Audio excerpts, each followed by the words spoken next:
নতুন করে 700 মেগাহার্টজ ব্যান্ডে স্পেকট্রাম বিক্রি নিয়ে টেলিযোগাযোগ নিয়ন্ত্রক সংস্থা বিটিআরসিকে চ্যালেঞ্জে ফেলছে মোবাইল অপারেটররা।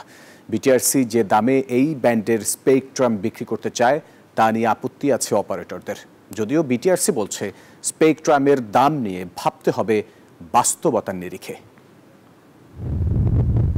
প্রযুক্তির উত্তরোত্তর আধুনিকায়ন হলেও দেশের প্রায় 19 কোটি মোবাইল সিম এবং প্রায় 13 কোটি ইন্টারনেট ব্যবহারকারীদের গুণগত সেবা নিশ্চিত করা যায়নি এখনো। নিরবচ্ছিন্ন নেটওয়ার্ক নিয়ে সেবা গ্রহীতাদের অভিযোগ দীর্ঘদিনের। নেটওয়ার্ক পরিস্থিতি আরও উন্নত করতে চলতি বছরের জুন নাগাদ 700 মেগাহার্টজ ব্যান্ডের নিলাম সম্পন্ন করতে চায় টেলিযোগাযোগ নিয়ন্ত্রক সংস্থা বিটিআরসি।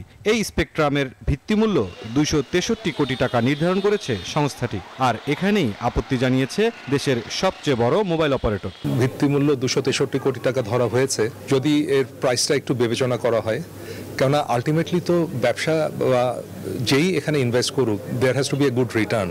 এবং যদি কেউ এটা নিয়ে ঠিকমতো রিটার্ন না আনতে পারে, তাহলে ভবিষ্যতের ইনভেস্টমেন্ট করাও কিন্তু খুবই ডিফিকাল্ট হয়ে যায়।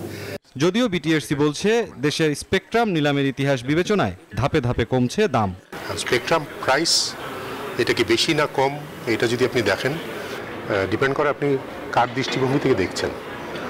আপনি যখন দেখবেন মোবাইল অপারেটর বলেন বা জিএসএমএ বলেন, ওনারা যখন বলবে, ওনারা সবসময় বলবে স্পেকট্রামের প্রাইস অনেক বেশি। এই হিস্ট্রি অনুযায়ী সারা বিশ্বের সাথে তাল মিলিয়ে ধাপে ধাপে আমাদের প্রাইস কমছে।